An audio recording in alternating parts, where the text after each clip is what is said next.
Hi, it's Josh. I just finished up donating blood at the blood bank and I'm out for a little drive, so I thought I'd make a recording. The last one I did, my cameras both fell over, and so I'm trying a new camera mount.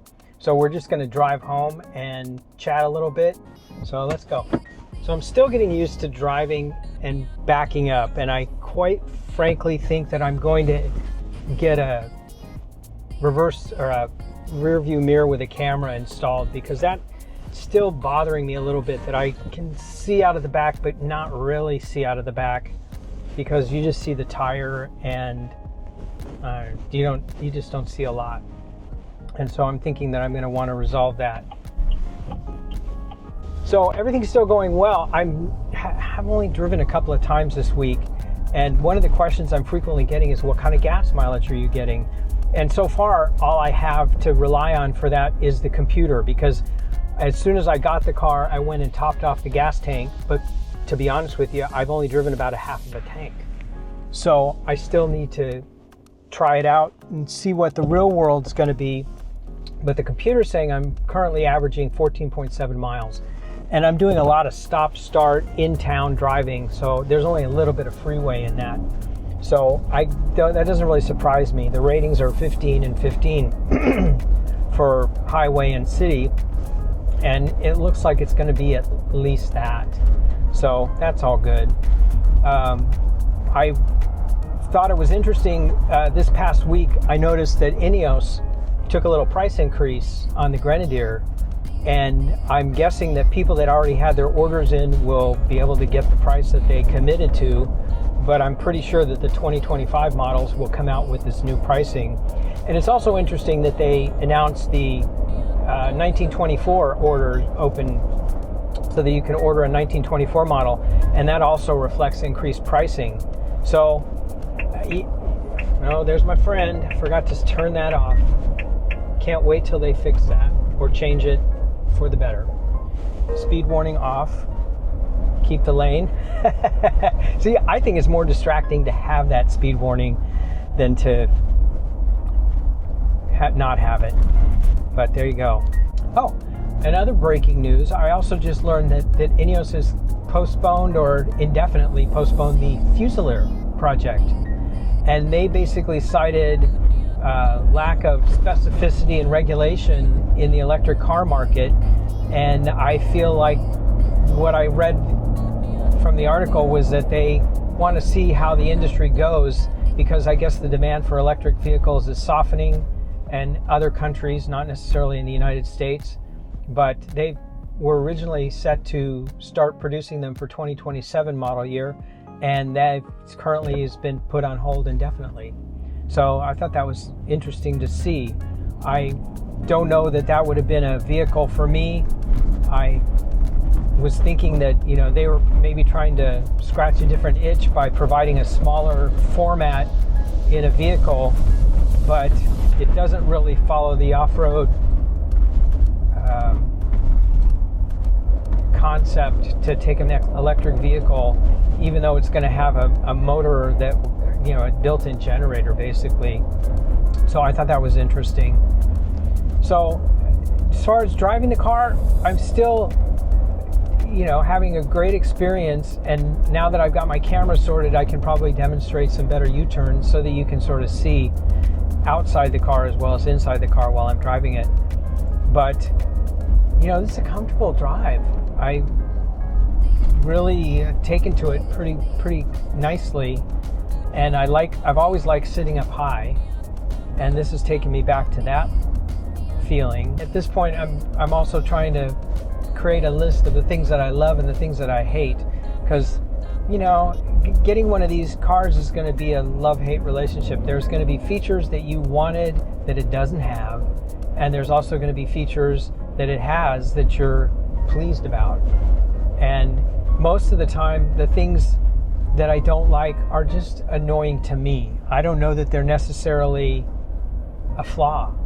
And what I'm learning with all the sound warnings and some of the instrument warnings that go off, say for instance I turn a feature off, like the speedometer thing here, all of a sudden it gives me warnings like this isn't functional, that's not functional, your automatic emergency braking is not working.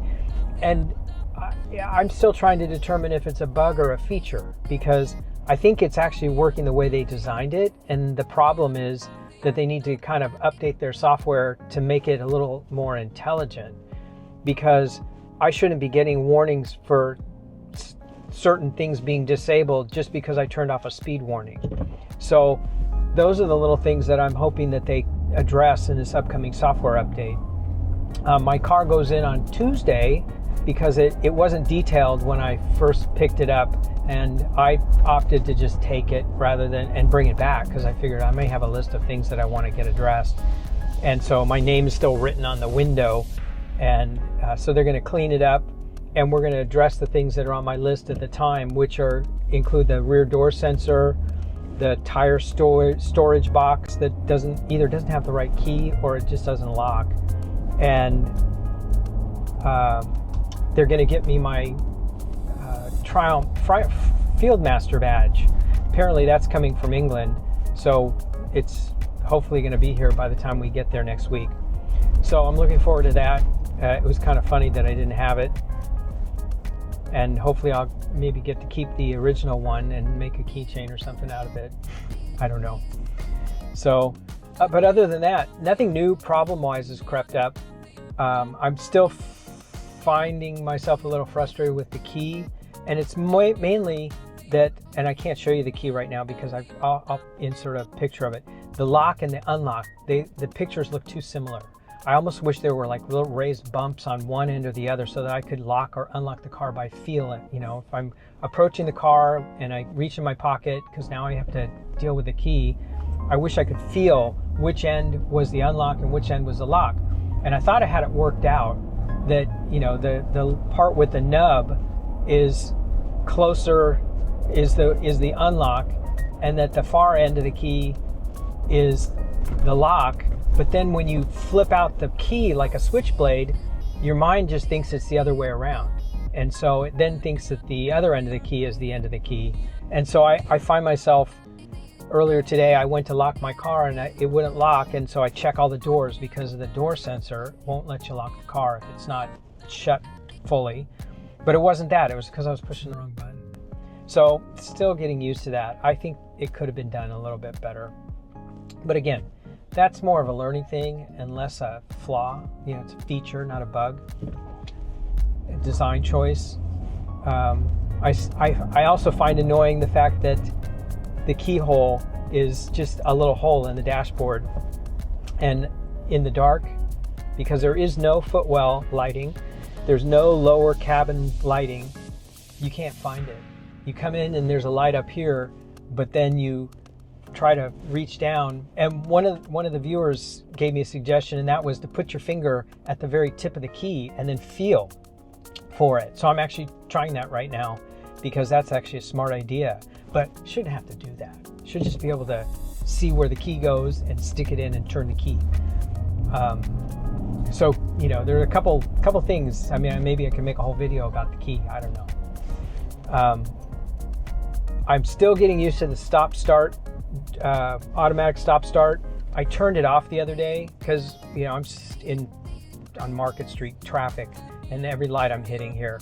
So the car turns off, which is fine, but I disabled it the other day and I thought, oh, okay, it'll stay off until I enable it again. But nope, I turned on the car this morning and it was deactivated. So I don't like the fact that I set a button to do something and then it reverts after I turn the car off.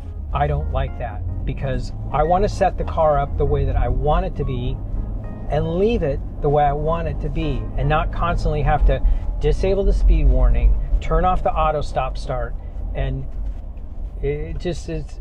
Those are things I think that they can work on, because that's software. That is not physical hardware. That a problem. But I do find it annoying. The other thing that I had an experience with when I first got the car was that it was really dark in here, and I didn't know that there's a button in the upper panel that you have to turn on if you want the interior lights to come on, especially in the back when you open the doors and things. So when, you know, early on I misplaced something down on the floor, and it was in the evening, and we had to bring out flashlights and everything to look around the car because we couldn't get any of the lights to come on. And then I climbed up in the middle in the back, and there's a little touch button to turn it on, and I was able to turn it on long enough to find what I was looking for. But it made me realize this lighting's a little lacking inside of here. So I've come up with a couple of solutions, like this center console, and in the back seat on the floor, I came up with a solution for lighting that I'll share. But if you don't touch this particular button up here, then your cabin lighting won't come on when you open your doors. And so I thought that was a little bit counterintuitive, because I just expect that would be there, because you also can touch it to light up the cabin. So it's almost like it's a three-way switch. So it's all little things, and we're still getting used to it. I still think the more I think about this compass, the more I wish it was an analog clock, and because I think I would get far more use out of it if it were an analog clock.